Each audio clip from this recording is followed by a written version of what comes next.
In today's video, I'm going to teach you how to fill text with an image in Canva using the paid version. This effect is perfect for eye-catching thumbnails, social media posts, and headers, and I'll walk you through it step by step so you can easily follow along. First, open your design in Canva where you want to apply this effect. On the left-hand side of your screen, look for the Uploads tab. Go ahead and click on Uploads. This is where all of your imported photos, logos, and graphics are stored. If you haven't added your image yet, you can upload it from your computer or device here.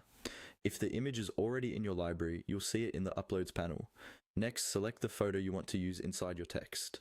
Click once on the image so Canva knows this is the one you want to work with.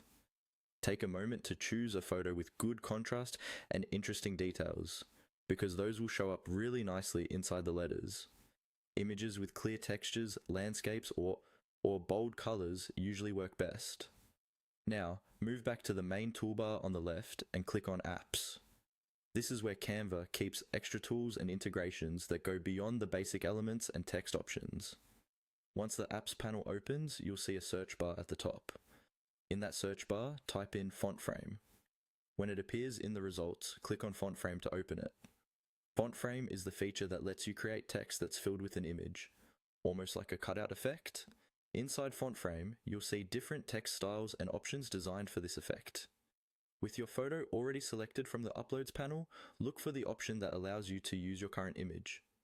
Click on Use Selected Image. This tells Canva and Font Frame that this is the exact image you want to appear inside your text. Canva will process that photo and prepare it as a fill for the letters. After that, you'll see a preview of the text effect.